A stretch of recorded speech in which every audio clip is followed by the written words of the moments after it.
날씨가 더워지고 더워지면서 지금 보니까는 몸에 여러 가지 변화를 기온차가 워낙 더우니까 많이 나는 것을 지금 경험하고 있는데, 자, 이 시간 아버지 저 먼저 선포할게요. 자기 몸 아픈 곳에 손 대세요. 마음이 아픈 사람 마음에 손, 가슴에 손을 대시고, 머리가 아픈 사람 머리에 손을 대시고, 약간 약간 아픈 곳에 손을 대세요. 주님, 저는 소파를 외칩니다. 소파르. 아버지, 이들의 이 연약한 육신을 이 시간 주의 예수 그리스도의 이름을 명령하니 주님 치료하여 주시고 고침받게 하여 주옵소서. 모든 질병으로부터 자유케 하여 주옵소서. 내가 예수 그리스도를 명령한다. 그리스도의 보혈로 육체를 덮노라. 그리스도의 보혈의 능력이 나타날지어다. 예수 그리스도의 명령한다. 모든 육체의 질병으로부터 자유하여 질지어다. 하나님의 아들 딸 된 백성들이여 자유하여 질지어다. 그리스도의 치유가 너희 것이다. 주님, 믿음으로 고백하게 하시고 믿음으로 선포하는 자마다 나음을 입게 하여 주옵소서. 성령의 치유의 기름을 흘려보냅니다. 주님, 치유하여 주옵소서. 이들이 주님을 바라보고 예배하는데 방해하는 모든 악하고 더러운 영들아 떠나갈지어다. 떠나갈지어다. 오직 주 예수 그리스도의 이름만이 영광을 받으시옵소서. 예수님의 이름으로 기도합니다. 아멘. 제가 지난주 토요일 날 이제 매주 토요일마다 우리에게 이미 주어진 이 복음의 능력을 어떻게 활성화해 나갈 것인지를 나눌 것이라고 선포를 했었고, 지금 제가 한 것도 그 중에 일부가 되겠어요. 여러분들에게 지금 먼저 본을 보이는 것인데, 오늘 설교 말씀과도 내용이 있고, 드디어 여리고를 돕니다. 여리고 도는 게 환호성할 일 아니에요. 여러분 돌겠어요? 입에 뭘 물어가면서 어떻게 돌아요? 여리고 도는 것이 어렵습니다. 이미 우리 교회는 돌기 시작했습니다. 목사가 돌았으니까 돌기 시작한 거예요. 오늘 여리고 도는 본문인데, 이 여리고 도는데 제일 먼저 앞에 나팔수가, 제사장 나팔수들이 막 소리를 내면서 붑니다. 그죠? 그리고 그 뒤에 뭐가 따라와요? 언약궤가 따라와요. 이 언약궤보다 앞서서 막 나팔을 부는 거예요. 이 나팔은 우리 백성들도 듣지만 누구도 들어요. 적군도 들어요. 그렇죠? 적군들에게 나팔을 불고 있는데, 자, 여호수아 1장에서부터 우리가 살펴왔는데, 하나님께서 다 하신다라고 하는 하나의 일관된 주제가 흐르고 있습니다. 얼떨결에 모세에게 바통을 이어받아서 여러 가지 염려와 불안에 사로잡혀 있었던 지도자 여호수아, 그에게 하나님은 계속해서 담대하라, 강하라, 두려워 말라, 내가 너와 함께 할 것이기 때문에 그렇다. 네가 어디로 가든지 너를 형통하게 내가 해줄 것이다. 여러분 자신, 옆 사람이 먼저 축복해야겠죠. 당신은 어디로 가든지 형통할 거야. 시작. 왜냐하면 주님이 함께 하시기 때문입니다.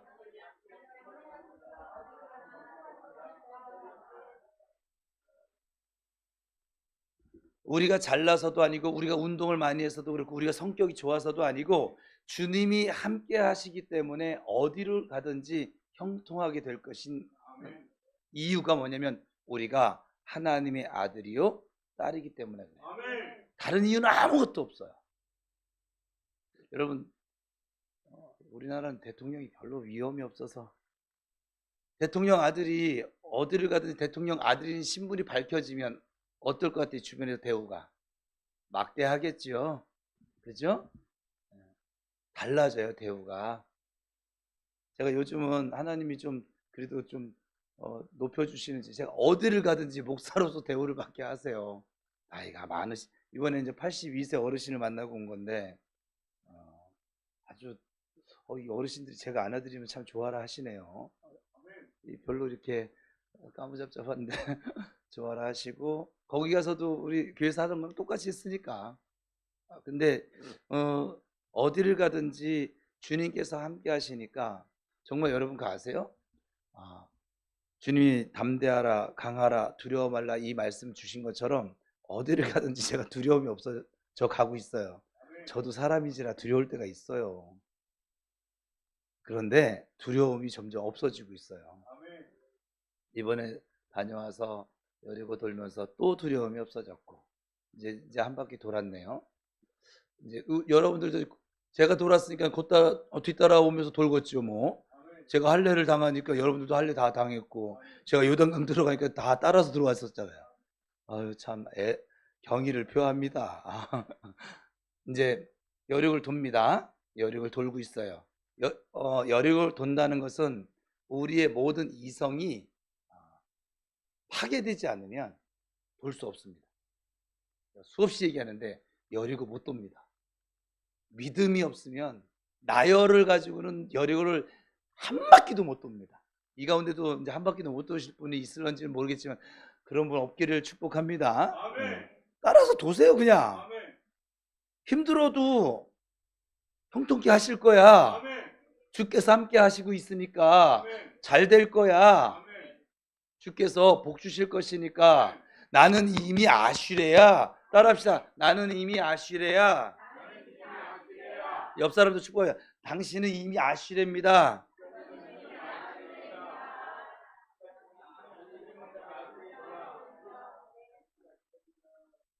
여러분 생각해 보세요.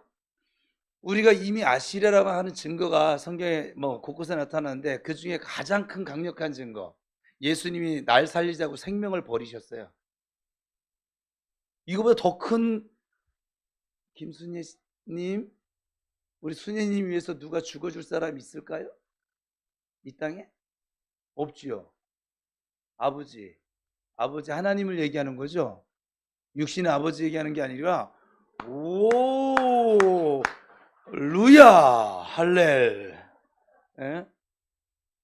여러분, 하나님이 우리를 얼마나 귀하게 보시냐면, 당신의 생명을 버리면서 살려놔서 이 자리에 지금 예배케 하고 계신 분이 하나님이세요. 그러면 우리를 위해서 무엇이 아까울까요? 아까울 거 하나도 없어요. 여러분 넘어졌어요? 괜찮아요. 일어날 거예요. 아프세요? 괜찮아요. 치유받을 거예요. 돈이 좀 없어졌어요? 괜찮아요. 부유해질 거예요. 네. 답답하세요? 괜찮아요. 곧 시원해질 거예요. 힘드세요? 괜찮아요. 쉬게 해줄 거예요. 또 뭐가 있을까요? 네? 여러분 막 내 인생이 막 불통인 것처럼 느껴지세요? 괜찮아요. 형통해질 거예요. 이게 주님의 선포예요. 그래서 내가 너와 함께 할 것이니까 담대해. 강하고 담대해. 두려워하지 마. 네가 하는 것이 아니라, 지금 여호수아 주제는 뭐라고요? 내가 다 해. 네가 악한 영과 싸우는 것 같지만 내가 하는 거야. 너는 나를 의지하고 따라오는 것뿐이야. 주님이 하신다고요. 본인이 싸우는 것 같죠? 싸워가지고 한 50년 동안 깨지고 또 깨지고 계속 깨지고 엄청 깨지고, 지난주에 왜 안 와가지고 내가 할 사람이 없어가지고 얼마나 애먹은 줄 알아요?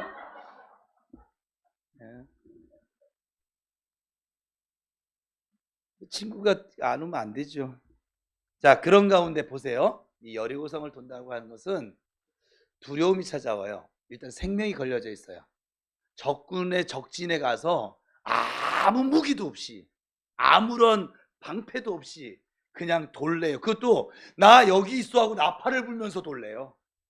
이게 특전사 100명을 갖다 놔도 이건 못하는 거예요. 이거는 날 잡수 이거밖에 안 되니까. 그죠? 그 안 되는 일을 명령하셨는데, 이들은 지금 보세요. 광야에서는 이렇게 하면 이 백성들의 모습이 어땠어요? 아이고 하나님 이게 뭐예요? 지금 우리가 숨어서 지금 이 전쟁을 치러도 이게 지금 살까 말까인데 뭐 나 잡수 나팔 불어가면서 나 여기 있어 화살 날려다오 뭐 이러면서 돌라는 거예요. 부터 시작을 해서 어떨 것 같아요 여러분? 전쟁 자체가 아니 출발 자체가 안 돼요. 안 된다고. 근데 여러분 이스라엘 백성들이 지금 오늘 본문에서는 두 말 하지 않아요. 돌라니까 돕니다. 여러분 이 변화를 못 느끼겠어요? 이 변화가 하루아침에 되어진 것이 아니라 훈련이 되어졌어요. 건널 수 없을 것만 같았던 요단을 건넜어요. 그 요단 한복판에는 피 흘리신 하나님의 어린 양의 상징을 담은 그 언약궤, 법궤가 굳건하게 제사장들의 어깨에 매여 있었고 그 사이로 백성들은 마른 땅을 건너가게 됩니다. 그런 후에 이제는 이거 진짜 이런 일이 벌어지네? 됐나 싶었는데 하나님께서는 그들에게 더 철저한 준비로 할례를 명하셨어요. 할례라고 하는 것은 내 힘으로 사는 것이 아니라 하나님의 힘으로 사는 것이라고 말씀을 드렸었어요. 그리고 여리고 성 전쟁을 앞둔 여호수아 앞에 한 사람이 길을 막고 서서 칼을 빼들고 있었습니다. 지금 3주가 지났어요. 마지막 제가 5장 설교한 거 지금 이어서 하는 거예요. 3주 동안 여러분 다시 다지게 했잖아요. 그에게 여호수아가 당신은 우리를 위합니까? 우리의 대적을 적군을 위하는 분이십니까? 라고 하는 질문이 사실상 그동안 이스라엘 백성들의 삶의 모든 문제점을 가지고 있는 질문이라고 제가 3주 전에 기억은 안 나겠지만 약간 나눴었어요.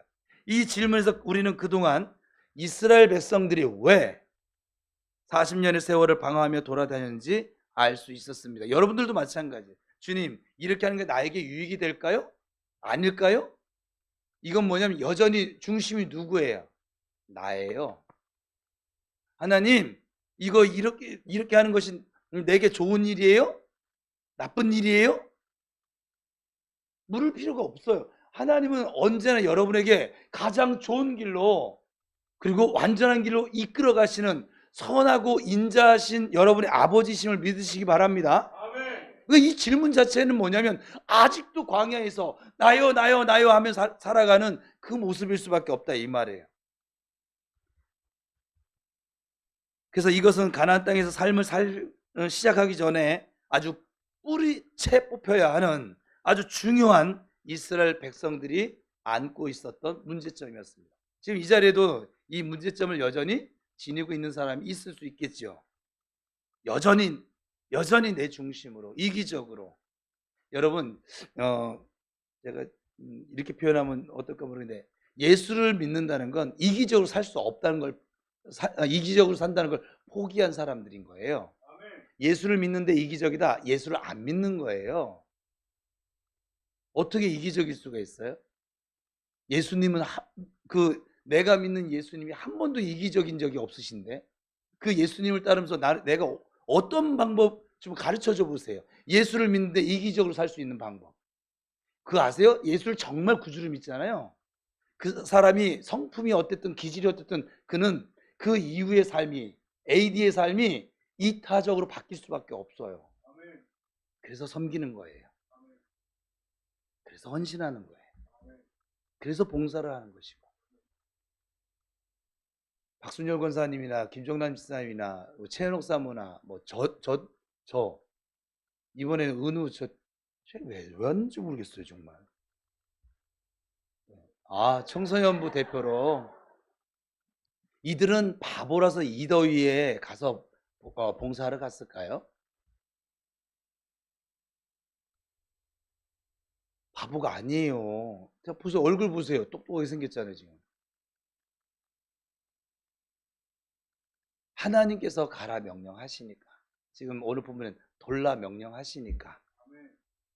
우리 권사님이 제가 아주 너무 귀중한 고백을 돌아오는 길에 우리 새벽 1시인가 도착을 했는데 오면서 차에서 그러시더라고요. 깨달았대요. 목사님이 뭐 하라고 하면 쫄래쫄래 따라만 가면 되겠대요. 저분도 요즘 이상해져 가고 있어요 지금. 예, 저분 좀 병원 가서 한번 뇌파를 검사를 한번 해보긴 해야 되는데, 여러분, 우리가 하나님의 아들이요 딸이라고 하는 백성이라고 하는 이 타이틀은 달고 지금 살아가고 있었지만 이스라엘 백성들이 언제나 그 인생의 주도권은 자신들이 붙잡고 하나님을 그저 내가 그냥 필요할 때만 부르는 도깨비 방망이처럼 또는 요술램프 같은 그런 존재로 여기며 그동안 살아왔거든요. 구원은 얻었지만 꼭 우리처럼. 이 여호수아의 질문은 사실 이 삶 속에 나타난 우리의 모습을 보여주는 것이라고 제가 말씀을 나눴었어요. 너는 우리를 위해서 왔느냐? 아니면 우리의 적들을 위해서 왔느냐? 그러자 여호와의 군대 대장이 대답을 하죠. 아니다. 너를 위해서 온 것도 아니고 너의 대적을 위해서 온 것도 아니다. 나는 여호와의 군대 대장으로 지금 왔다.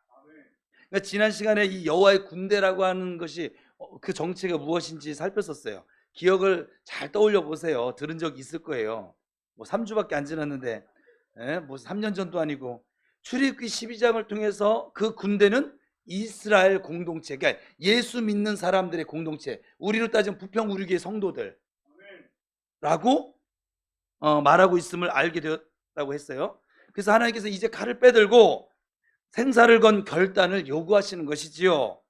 여호수아야, 이제까지는 광야에서 네가 네 인생의 주도권을 붙잡고 살았지만, 나의 아들아, 나의 딸아, 이제까지 너의 인생의 주도권을 네가 붙잡고 살았지만 이 가나안 땅은 그렇게 살아서는 안 되는 땅이야. 그래서 내가 지금 이 공동체, 즉 하나님의 군대 사령관으로 온 것이야. 그러자 여호수아가 말귀를 알아들었어요. 여기 다 리더가 될 사람들인데, 리더는 하나님의 무언가 이게 깨닫게 해주면 빨리빨리 깨달아야 돼요. 리더가 못 깨달으면 공동체가 고생을 해요. 깨달으셔야 돼요. 깨닫는 은혜를 항상 구하십시오. 어떤 일을 만났을 때 주님, 이 일을 통해서 내가 깨달아야 할 하나님의 이유가 무엇입니까? 자꾸 물으세요. 그거는. 그래서 주여, 종에게 무슨 말씀을 하시려나이까? 라고 이렇게 묻습니다. 그러자 하나님께서는 그 여호수아에게 내 발에 신을 벗어라. 너의 모든 권한, 권리를 내게 이양시켜라. 주도권을 완전히 내게 넘기거라. 너에게 주도권이 있는 한 너는 여리고성을 돌 수도 없고 이길 수도 없고 전쟁을 할 수도 없고 다시 광야로 돌아가 엎드러지는 것 말고는 할 수 있는 것이 아무것도 없다. 힘으로 또 능으로 아무리 노력을 해도 안 될 거야. 성령을 따라 행할 때, 나를 따라올 때, 그때 그게 가능해지고 무너지고 얻게 되어지고 해결되어질 것이고 고침받을 것이고 화평을 누리게 될 것이고. 이것이 지난 시간까지의 내용인데 이것을 다시 살펴본 이유가 있어요. 예수를 믿는다라고 하는 것은 내가 무언가 필요할 때만 하나님을 불러서 이용하는 것이 아니라는 거예요. 내 모든 권리와 책임을 내려놓고 그분을 내 인생의 주인으로 모시면서 그분 아래로 들어가는 것이 바로 진정으로 예수를 믿는 삶이라는 것을 우리가 꼭 기억해야 하기 때문에 그렇습니다. 그거 아세요? 목사도 속을 수 있어요. 우리 가족도 속을 수 있어요. 네, 하나님이 속지 않아요. 내 중심이 지금 이것을 요구하고 이것을 기도하고 이것을 바라는 것이 나를 위한 것인지 내 유익을 위한 것인지 아니면 하나님의 영광을 위한 것인지 하나님의 나라와 의를 구하는 것인지 내 탐심을 이루고자 하는 그것인지 하나님이 아주 정확하게 하세요. 사람들이 그거를 자꾸 인지를 못하더라고요. 하나님이 속지 않으세요. 하나님이 우리 중심을 너무 잘 알아요. 왜 네가 지금 이게 막 악을 써가면서 부르짖고 있는지, 그것도 지승질 못 이겨서 하고 있는 것인지, 정말 하나님 앞에 주권을 이양하고 엎드리려고 하는 것인지, 내가 지금 못 견디겠으니까 지금 울부짖는 것인지, 아니면 하나님의 뜻이 내 인생 가운데 나타나기 위해서 부르짖고 있는지 하나님이 아십니다. 사람들은 몰라요. 한나가 부르짖을 때 엘리 제사장이 알아요, 몰라요? 술 취했대요. 그러니까 우리 교회에서 약간 제가 왔는데 막 하면 제가 밑에서 그럴지도 몰라요. 술 먹고 왔구나. 목사도 모르는 거예요. 근데 누가 알아요? 하나님이 알아요. 이게 중요한 거예요. 이 가나안 땅은, 우리가 지금 밟아야 할 이 가나안 땅은, 우리가 정복해야 할 이 여리고성은 하나님이 주신 힘이 아니면 아무것도 할 수가 없어요. 어찌 보면 한 발자국도 갈 수가 없어요. 저희 교회가 한 바퀴 돌았습니다. 난 돈 적이 없는데. 보세요. 내 모든 권리와 책임을 내려놓고 오직 하나님 앞에 엎드려서 주님 가라 하시면 가고, 기도해. 그러면 제가 지금 바빠서요. 이게 아닌 거예요. 이건 아직도 권리와 책임을 내가 가지고 있는 거예요. 기도해. 기도할 마음 주시면 기도하는 것이고, 섬길 마음 주시면 섬기는 것이고. 저 같은 경우는 누가 성도가 떠올랐어. 아버지 전화라도 할까요? 해. 어떨 때는 전화할까요? 아니 문자만 해. 이유도 있더라고. 전화를 해야 하지 말아야 하는 이유가 있는 거예요. 그럼 제가 그 이유는 뭐예요? 이렇게 안 물어요. 네. 지금은 저도 이제 많이 이게 습관이 돼가지고 네. 이러다 예스맨 되겠어요. 옆 사람 축복합시다. 우리 예스맨으로 삽시다. 시작.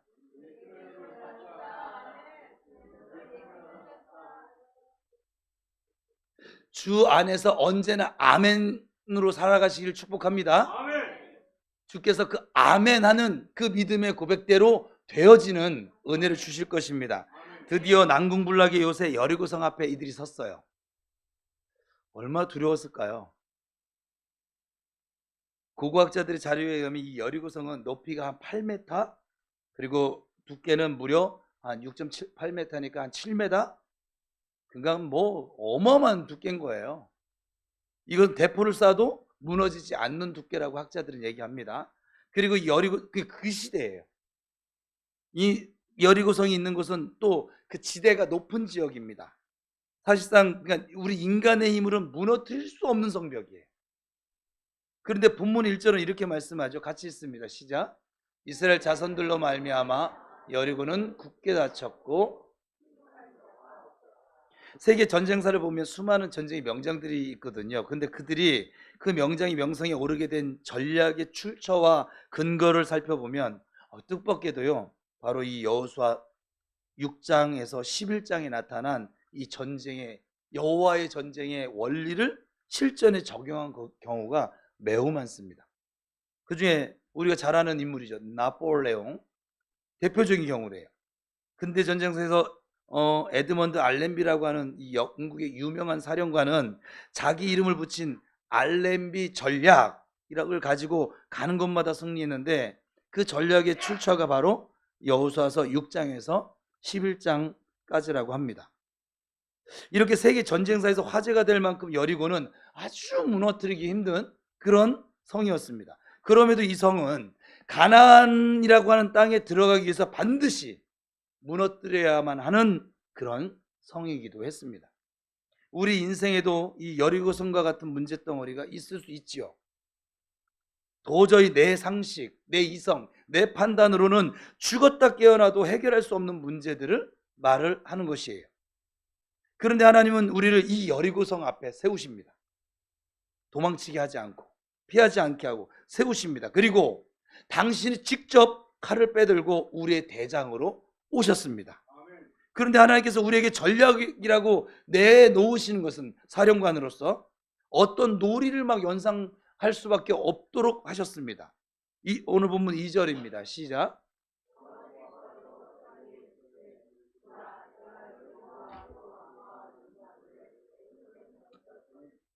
아직 전쟁이 벌어지기 전입니다. 그런데 앞으로 일어날 일에 대해서 성경 기자는 아주 완료형으로 쓰고 있다는 거예요. 지금 전쟁 시작도 안 했거든요. 근데 완료형이 끝났어요. 적들을 뭐라고요? 넘겨주었대요. 지금 시작도 안 했는데 저 얼굴도 못 봤어요. 근데 적들을 이미 넘겨줬대요. 그럼 이제는 된다는 것일까요? 안 된다는 것일까요? 이것은 될 수도 있고 안 될 수도 있다는 것이 아니죠. 반드시 된다는 거예요. 하나님이 그렇게 약속하셨기 때문에 그렇습니다. 그럼 될 수밖에 없는 근거가 무엇입니까? 하나님이 그렇게 말씀하시고 제사장 7명 뽑아오래요. 군인이 전쟁을 하면 누굴 뽑아야 돼요? 군인을 뽑아야죠. 저렇게 특전사, 우리 이진철 집사님 복제해가지고 7명 딱 세워놔야지. 그죠? 군인이 아니라 제사장. 저 같은 사람 뽑아가지고 뭔 놈의 전쟁을 치르겠다고 전 고추도 못 따는데. 근데 목사 7명을 뽑아오래요. 전쟁을 앞두고.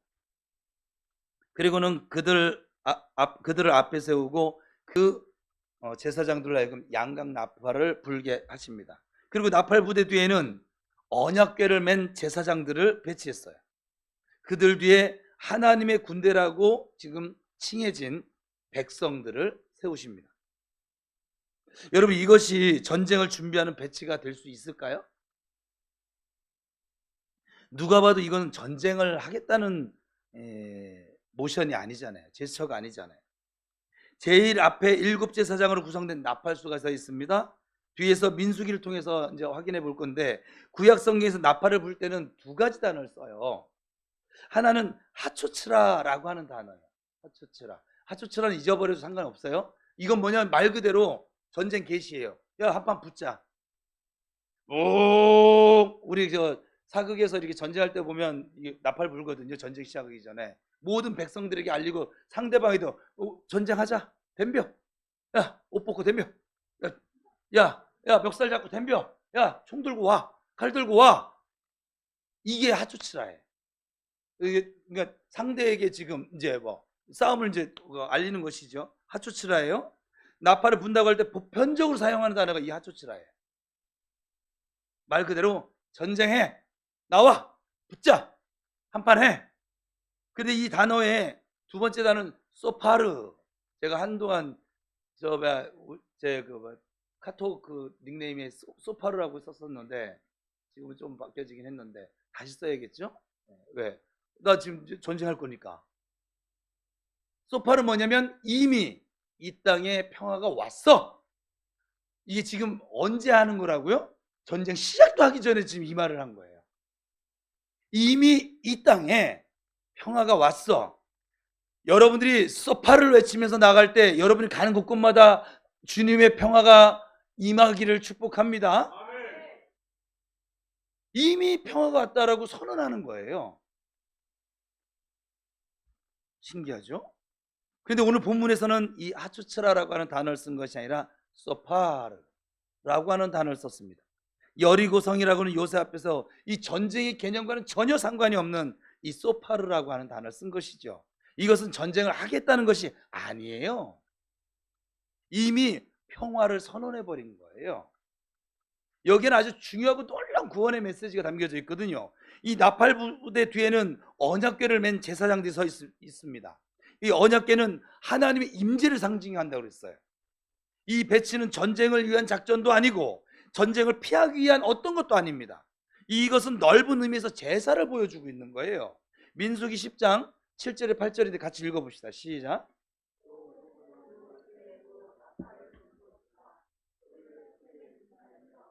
그 나팔은 아론의 자손인 제사장들이 이는 너희 대대의 영원한 율례니라. 이 나팔을 군인이 불게 하시는 것이 아니라 아론 자손이 불도록 명령하십니다. 이어서 10절까지 보겠습니다. 시작. 너희가 자기를 압박하는 대적을 치러 나갈 때는 나팔을 크게 불지니 그리하면 너희 하나님 너희를 기억하고 너희를 너희의 대적에게서 구원하시리라. 또 너희의 희락의 날과 너희가 정한 절기와 초하루에는 번제물을 드리고 화목제물을 드리며 나팔을 불라. 그로 말미암아 너희의 하나님이 너희를 기억하시리라. 나는 너희 하나님 여호와니라. 그러니까 여기서 아론의 후손인 이 제사장들에 의해서 불게 되어져 있는 이 나팔은 두 가지 의미를 지니고 있는데, 첫 번째는 희년을 선포하는 거예요. 이 희년이 뭐냐면 완전한 자유와 해방을 이야기하는 것이고, 그로 말미암은 평화를 선언하는 것이 희년 선포예요. 그런데 여기서 말하는 평화는 어떤 물리적인 그런 평화를 말하는 것이 아니라 이 땅의 모든 죄가 끊어지고 악의 세력이 물러가고 어둠과 저주가 떠나간 상태에 임하는 그런 하나님의 평안, 그 샬롬을 의미하는 거예요. 노예로 살던 사람들도 희년이 오면 풀립니다. 빚 있던 거 전부 다 없어집니다. 우리나라도 50년에 한 번씩 이렇게 이런 거 했으면 좋겠어. 그러면 49년째 많이 대출을 받고.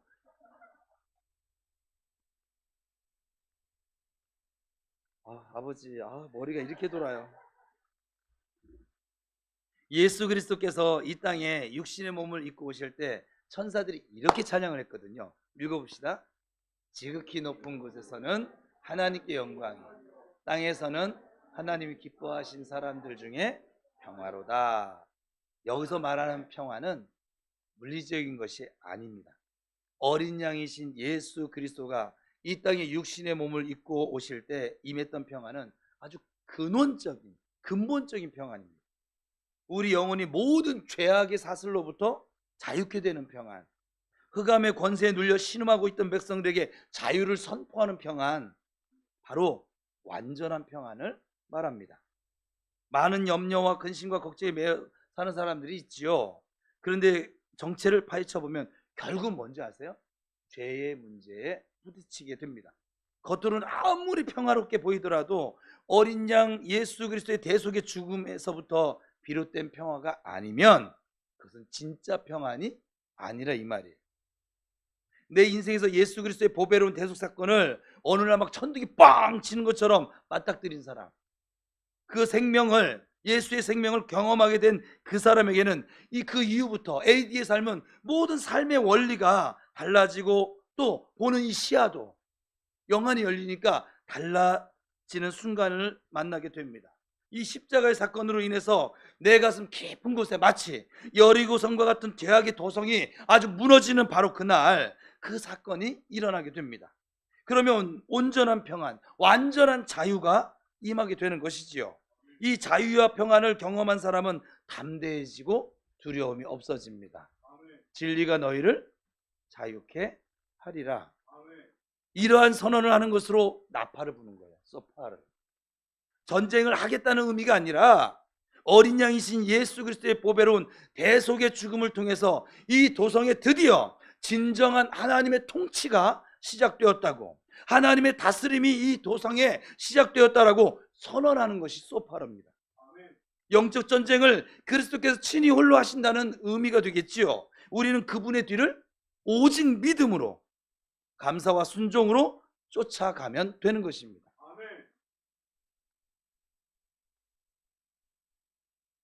믿음이 없으면 못 쫓아가요. 내 생각이 많거든요. 여러분들은 앞으로도 주께서 무엇을 명령하시면, 제가 한 번은 이런 경험이 있어요. 어떤 분이셨는데, 이름을 밝힐 수가 없네. 어떤 분이셨는데 그분에게 금전적으로 약간의 손해가 나는 결정을 하나님이 저한테 물으니까 하나님께 대언을 했더니 하나님께서 그렇게 말씀하셨는데, 그분에게 직접 대하는 게 아니라 저에게 그러더라고요. 그러면 하나님 왜 그렇게 하시는 거예요? 왜냐면 손해가 좀 많이 컸어요. 그러니까 왜 그렇게 하시는 거예요? 그랬더니 그가 내 말을 듣는지 안 듣는지 보려고. 그가 이렇게 하든 저렇게 하든 문제는 없어요. 제가 봐도 없었거든요. 근데 이렇게 하라고 저한테 말씀하셔서 일단 전했는데, 전하고 나서 제가 제 이성으로 생각해도 하나님의 명령이 좀 부당해 보였거든요. 굳이 그렇게 손해를 보면서 그 결정을 해야 될 이유가 없었어요. 그 당시에 전했어요. 그리고 저한테 하나님이 그러시던데요. 그가 나의 말을 따를까? 따랐을 것 같아요? 안 따랐을 것 같아요? 안 따랐어요. 제가 지금 이 얘기를 왜 하냐면 저에게 와서 하나님 뜻을 묻는 성도들이 지금 이제 많아졌잖아요. 하나님이 저에게 그런 마음을 주세요. 저들이 나의 뜻을 묻는 건 나의 뜻이 주어지면 따르려고 물을까? 아니면 자기의 생각에 확인 도장을 받고 싶어서 물을까? 여러분이 저한테 물을 때 어떤 자세인 것 같아요? 심각해졌죠? 제가 분명히 하나님께 중심을 하신다고. 정말 하나님의 뜻이 무엇인지 알고 싶어서 그 뜻에 순종하고 싶어서 묻는 것과 꼭 점쟁이한테 점을 치는 것처럼 이게 어떻게 될까 그냥 궁금해서 따를 마음 하나도 없어요. 내가 원하는 대로 말씀하시면 따르지만 그거는 순종이 아니에요. 그거는 하나님 말씀이 아니었어도 그렇게 갈 거니까. 무슨 말 이해되세요? 순종은 우리의 머리, 이성, 이해 어떤 것도 필요가 없어요. 그냥 하라니까 하는 거예요. 그게 순종이에요. 제가 이제 목회를 하면서 순종하는 사람이 많을 것 같아요. 교회에서 불순종하는 사람이 많을 것 같아요. 여러분들 그냥 가늠하시면 순종하는 사람이 많을 것 같아요. 나중에 예배 마치고 저 보고 가세요. 제가 오늘 뭐 하나 명령할 거예요. 지금 그렇게 말씀하셨으니까 제가 명령한 대로 순종할 거죠. 이게 어려운 거예요. 사실은 되게 여러분 부모 말도 잘 안 듣잖아요. 아내 말도 잘 안 듣고 정간사님 아내 말 좀 잘 들어요. 요즘은 잘 들어줘요? 여전히 가르치려고 들고 살죠? 이 앞에 표정 보니까 답이 나왔네? 진짜 안 들어요. 그거 아세요? 우리 은열이 이 10살짜리가 징그럽게 안 들어요. 이 꼬맹이도 안 들어요. 근데 30 넘어간 여러분들이 누군가의 말을 내 이성과 동의가 이루어지지 않는 걸 들어준다고요? 지금 반푼어치도 없는 얘기들을 하고 계신 거죠. 거짓말을 하고 있는 것이죠. 스스로 속이는 것이죠. 여러분 들을 마음이 없잖아요. 여러분 왜 교회에서 신앙생활하다 자꾸 시험 듭니까? 상대방이 내 생각과 다르거든요. 그러면 저 사람 저렇게 생각 이렇게 넘어가면 되잖아요. 그리고 저 사람에게는 하나님 그렇게 인도하시나 보지. 그럼 내 갈 길 가면 되잖아요. 다 참여하죠 막. 그죠? 그렇게 하면 안 되지. 이게 틀렸어. 왜 자기들이 다 하나님이야? 그래서 교회가 시끄러워지는 거거든요. 제가 그럼 하나님 그래. 너나 잘해. 딴 사람 얘기하지 말고 너나 좀 말 좀 잘 들어. 저는 좀 현실적인 신앙을 얘기하다 보니까 너무 막 해서 좀 아프죠. 막 들통난 것 같고 막. 우리 마음이요. 순종 잘 안 해요. 이번에 정읍 다녀왔잖아요. 아버지 조금 할게요. 진짜 브라보입니다. 정말. 온도 35도가 넘는데 고추밭 그늘이 없어요. 그냥 눈 뜨면 하늘이에요. 가서 우리 밭도 아니고 우리 엄마 밭도 아니고 살면서 처음 보신 분들이에요. 김은아 사모님 부모님인데 저도 처음 봤어요. 이 땡볕에.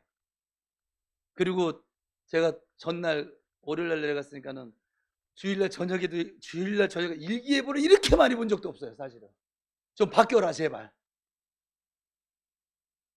폭염 경보. 우리 한국 이 지도에 그냥 빨간색으로 그 지도 앱에 이 색깔로 표시이 돼. 폭염 경보.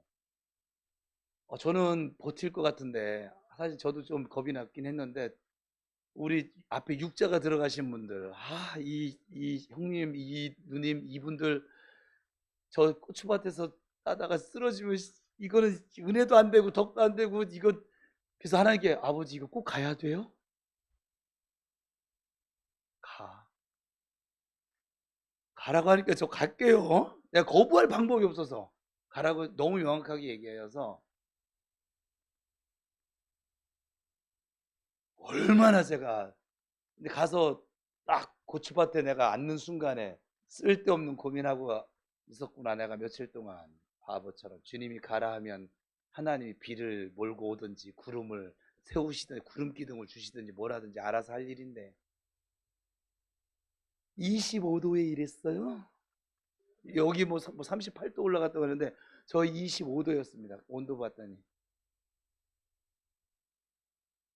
하나님이 우리를 보내신 그 목적도 다 이루셔서 축사도 하고 병도 고치고 무엇보다 마음이 정말 얼굴이 저희 처음 만났을 때와 저희 올 때 저희를 배웅하시는 저희 올 때 저희 차 뒷칸에 그냥 짐이 바리바리 쌓여져 있었는데 나중에 맛보세요. 진짜 맛있어요. 직접 담근 고추장도 맛있고 뭐 매실도 맛있고 뭐 해가 다 맛있어. 내려가서 한우만 먹고 왔어요. 그냥 이틀 내내. 그러니까 하나님이 하라는 대로 하면 우리 이성으로 이게 안 될 건데 쓰러지는 일 없고 보세요. 뭐 제가 아프리카 다녀온 것 같지는 않죠. 뭐 꺼먹긴 하던데 아프리카 다녀온 것 같지도 않고 저 잠 1시간 잤어요. 이틀 동안. 근데 어제 새벽 1시까지 운전했어요. 또 밤 뭐 8시 좀 넘어서 운전 시작해가지고 김정남 집사한테 맡긴다고 했는데 저분들이 내가 졸 새 없이 계속 질문을 던져가지고 아이고 눈 떠보니까 인천에 와 있어. 하나님이 하시면 합니다. 우리가 전쟁하는 것 같은데 하나님이 하십니다. 그래서 여러분 이 언약궤 뒤에 백성들이 따라가는데 이 백성들에게는 하나님은 오직 한 가지 침묵을 명하십니다. 사람은 근본적으로요 불평과 불만이 많은 존재입니다. 근본적으로 우리 아이들에게 이런 걸 안 가르치는데도 어려서부터 지가 알아서 해요. 이걸 학교에서도 안 가르치고 집에서도 안 가르치거든요.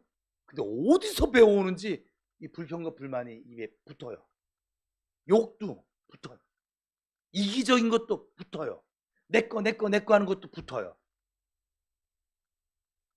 그 불만과 불평의 모든 원인은 불신 때문이거든요. 여리고성을 앞에 두고 하나님은 침묵하라는 어찌 보면 전쟁을 하는 자들에게 이걸 셔터마우스 입에다 자크를 잠궈 엉뚱한 명령이잖아요. 근데 만약 이 명령을 하지 않으셨다면 제가 그걸 이제 가정을 해봤어요. 않으셨다면 어떤 일이 벌어졌을까 상상을 한번 해보세요. 제가 이번에 정읍 갔다 와서 너무 감사한 거 이 여호와의 군사들이 불평을 한 번도 안 했다는 거. 첫날은 비가 왔는데 둘째 날은 해 떴어요. 마지막 가는데 아버지 오후 4시에 거기 어르신은 3시에 올라가는데 3시에 올라가면 죽을 것 같아. 35도였거든.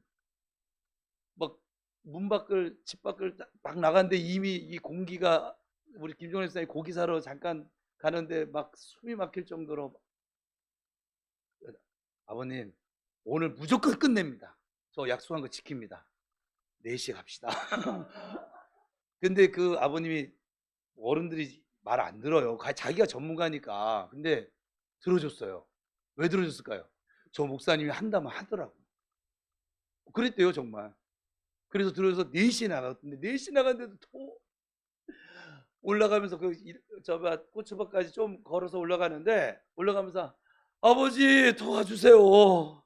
구름을 막아주든지 비를 뿌려주든지 좀 해주세요. 막 그랬더니 뭐 구름 잠깐 또 있다가 구름만 떠도 괜찮은데 그래서 마지막에는 조금 좀 덥긴 했는데 그래도 그 양이 어마어마 방대한 양인데 그걸 우리 이 4명이 갔는데 다 해냈으면 물론 우리 은우가 없네.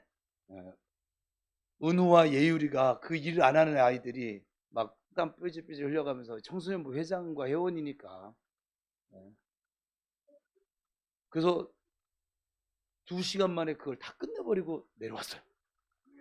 그리고 고기 구워 먹었어요. 침묵해라. 그 아버님이 너무 감동받은 게 은우 때문이었어요. 고추밭에서 저도 막 갈증이 나고, 막 첫째 날은 비 와서 갈증이 안 나는데 막 땀은 막 비 오듯이 나고, 자세는 불편하고, 허리는 아프고, 첫째 날 때문에 알은 다 베겼고, 이게 안 되고 막 하여간 이런데, 아버지 나여로는 도저히 못하겠어요. 그래서 주여로 하라고 하시는군요. 주여, 아버지 도와주세요. 우리 군사들에게 힘 주세요. 제가 고추밭에서 얼마나 생쇼를 했느냐면, 그러다가 찬양을 했다가 막 되지도 않는데, 그러다가 저 은우 골리려고 너무 심심해가지고, 아들 뭐 해서 물 갖다 줘, 뭐 해줘. 근데 얘가 네 아빠, 너무 밝게 하니까는 그 아버님이 이제 아주 자기들 손주와는 좀 달랐나 봐요. 이게 모양이 아주 밝게 해피바이러스가 돼서, 아버지께서 이 명령을 하지 않았다면 약간 온갖 불평과 불만들이 터져 나왔을 것이에요. 이스라엘 백성들은 광야 생활 40년 내내 불평을 달고 살았습니다. 그랬던 그들이 여리고성을 돌면서도 불평했다면, 그 행렬은 아마도 순식간에 와해돼서 아수라장이 되고 말았을 것입니다. 이사야서 52장에서는 그리스도 예수께서 도살장으로 끌려가는 어린 양같이 그 입을 열지 않으셨다라고 말을 합니다. 그리고 마지막 십자가 위에서 돌아가시는 그 순간까지도 딱 한마디를 내뱉으시면서 절규하셨습니다. 엘리 엘리 라마 사박다니. 그러고 나셔서 운명하셨습니다. 그 순간 수천 년 동안 가로막혔던 지성소와 성소 사이에 커다란 휘장이 아래에서 위로가 아니라 위에서부터 아래로 찢어졌습니다. 이것은 하나님께서 찢어주셨다라고 하는 것을 나타내는 것이고, 하나님께서 스스로 고통을 감내하시고 아들을 죽이면서까지 우리를 위해서 속량제물로 삼으셨다라고 하는 증거입니다. 지성소의 휘장이 찢어짐으로 하나님과 우리 사이에 막힌 담이 허물어진 것이지요.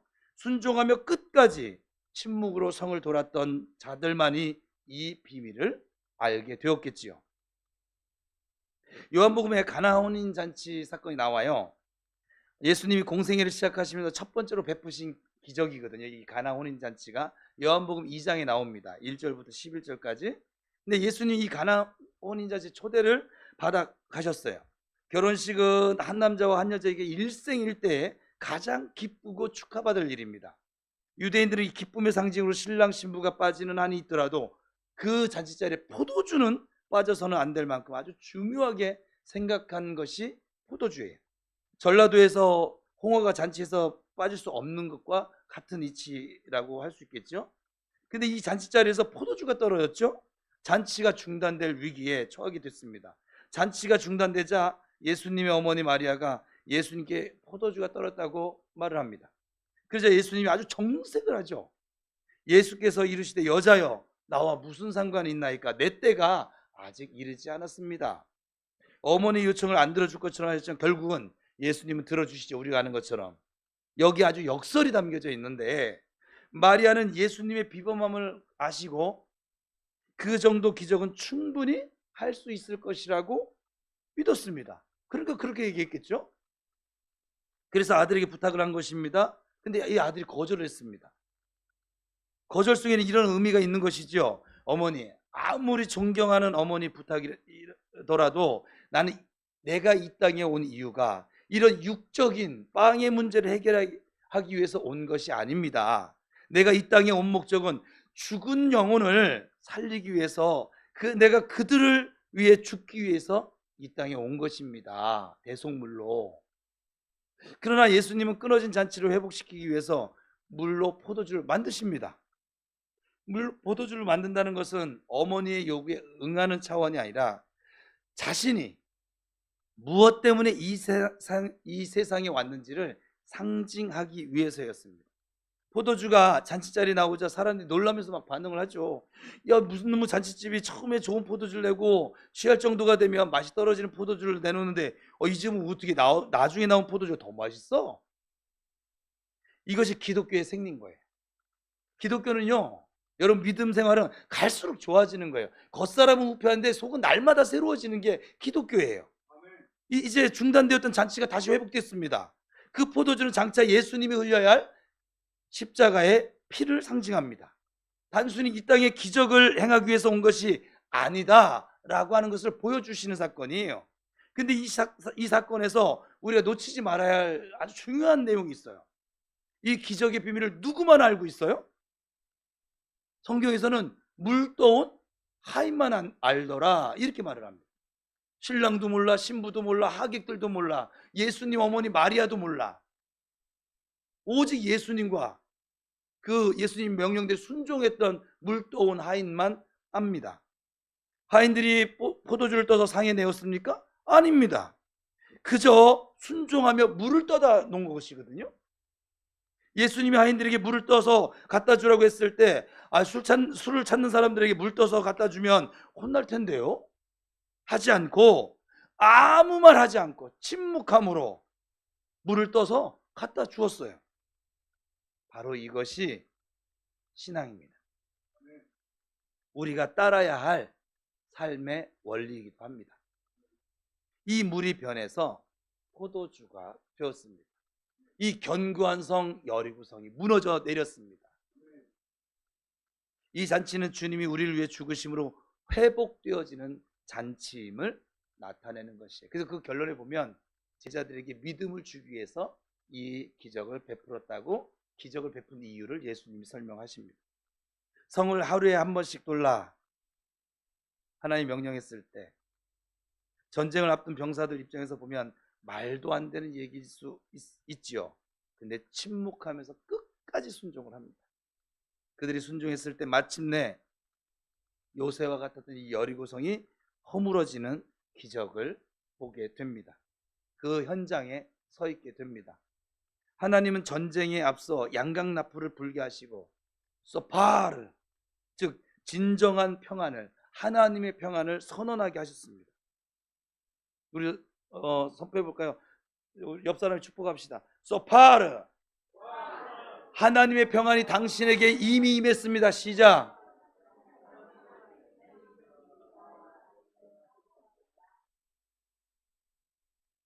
여리고성 도는 거 걱정하지 마십시오. 이미 하나님의 은혜와 평안이 여러분의 것입니다. 믿고 따라오십시오. 아마도 침묵을 명하지 않았으면 첫째 날은 어찌저찌 해가 버텼을 거예요. 둘째 날 그래, 셋째 날 가면 이미 일단 해간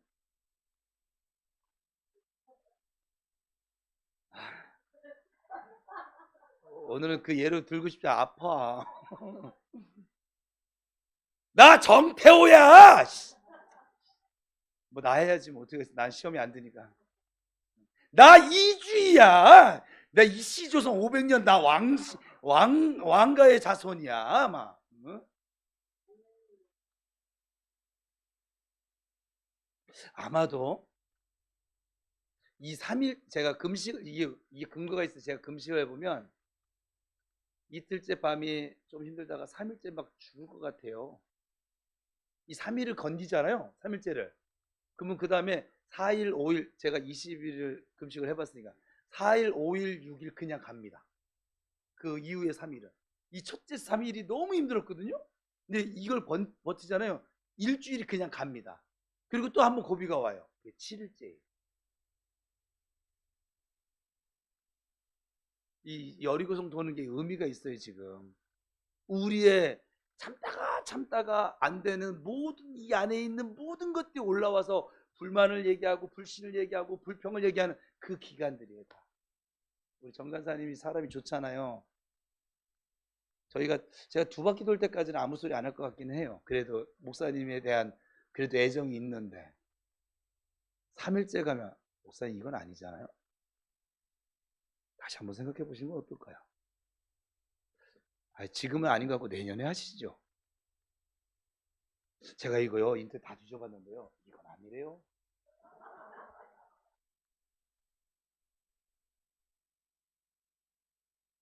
그이와 같이 사니까 은서가 이게 좀 여자라고 참을성이 더 많아서 여자들이 인내가 더 많아요. 남자들이 못 참아요. 그래서 교회 남자가 적은 이유예요. 복음적이에요. 성경에도 여자가 많아요. 큰일은 남자들이 하지만 교회 여자가 그 절대적으로 모든 역사시에 여자가 많아요. 항상 70% 이상. 왜냐하면 남자들이 못 참아요. 이걸 못한다. 이 침묵을 못한다고. 하도 똑똑한 척 해가지고. 우리 박은서 집사 그래도 여자니까 6일까지 참았어. 6일째 밤. 하루만 더 참으면 되는데. 목사님. 6일을 돌아도 뭐 벽돌 하나라도 좀 떨어져야 뭐가 조짐이 조각구름에 떠야지 되는 거 아니에요. 전혀 지금 움직임이 없는데 이게 된다고요? 그만하시죠. 내일 주일인데. 여러분 안 그럴 것처럼 거룩한 눈초리를 하는데 여러분들 이제 두 사람은 안 그래요. 안 그럴 사람이라 지금 예를 든 거예요. 안 되는 거예요, 이게. 여러분의 삶에 오늘부터 소파를 외칩시다. 여러분이 어떤 질병을 만나서 소파르! 이미 나는 나음을 입었어. 주님의 평화를 선포하는 거예요. 내 몸에게, 내 인생에게, 내 영혼에게, 내 속에 있는 것들아, 왜 염려하고 불안하고 떨고 있어? 소파르! 하나님의 평화가 너의 것이야. 예수님이 너에게 이 평안을 주려고 죽어주셨어. 네 안에 보혈이 흐르고 예수의 생명이 흐르잖아. 너는 일어나. 주저앉지 말고. 짜증나는 마음 꺼져. 제가 분명히 얘기했어요. 여러분에게. 이제 나여에 집중해라. 집중하지 마라. 집중하지 말라고. 이제는 소파로 외치면서 주여에 집중할 때라고요. 지금은. 나여에 집중해서는 여리고성 못 돕니다. 3일 길게 잡아주고 한 바퀴도 못 돕니다. 네 나여가 돌 수 없게 만듭니다. 떠들게 만들 것이고 무너지게 만들 것이고 좌절하게 만들 것이고 낙심하게 만들 것이고 병들게 만들 것이고. 근데 소파르 아버지 도와주세요. 아버지가 가시면 저 뒤따라 갑니다. 힘이 없어도 가고 시간이 없어도 기도할 것이고. 뭐 시간이 없어서 기도 못한다고요? 아니요. 마음이 없어서 믿음이 없어서 못하는 거예요. 운전하면서 기도하세요. 고추 따면서 기도하세요. 샤워하면서 기도하세요. TV 보면서도 기도하세요. 하나님께 여러분 마음을 드리면 그게 기도라고요. 여러분 영혼으로 하나님을 향해서 호흡하라고요. 제가 TV 동물농장인가 개통령 요즘 안 나오시도 있는데 그 개통령 TV 보다가도 하나님의 은혜를 깨닫잖아요. 이 하늘나라 원리를 깨닫잖아요. 여러분 마음을 아버지께 두시기 바랍니다. 아멘. 다시 한번 외칩시다. 소파르! 이미 하나님의 평안이 저와 여러분의 것입니다. 아멘. 무너질 것이다가 아니라 무너졌습니다. 아멘. 그것은 하나님이 하나밖에 없는 귀한 독생자 예수 그리스도를 십자가의 대속제물로 삼으시면서까지 우리에게 약속해 주신 평안입니다. 은혜입니다. 복입니다. 그러므로 우리는 그리스도의 죽음을 근거로 어떤 삶의 문제 앞에서도 담대하게 평화를 선언할 수 있습니다. 여러분 우리 모두 믿음의 양강나팔을 마음껏 불면서 소파를 외치면서 어린 양 예수 그리스도의 보혈을 의지해서 기쁨의 잔치를 회복하는 승리의 삶을 살아가실 수 있기를 주님의 이름으로 축복합니다. 여러분 지금 삶에 어떤 문제가 있으세요? 육체의 질병이 있으세요? 마음의 무거움이 있으세요? 경제적인 어려움이 있으세요? 소파를 외치세요. 외치고 주님 이루어질 것이다가 아니라 이미 이루어졌습니다. 예수 안에서 이미 이루어졌습니다. 보혈의 권능과 예수 그리스도의 이름의 권세로 이미 나의 삶은 하나님의 평안을 충분히 누릴 수 있는 하나님의 아들이 되어졌습니다. 하나님의 자녀가 될 것입니다가 아니에요. 하나님의 이미 딸이요 아들이십니다. 하나님의 자녀가 되는 권세가 이미 앞으로 줄게, 기도 많이 하면 줄게, 아니요, 주셨다고요. 옆 사람 보고 다시 축복합시다. 누리며 삽시다. 시작.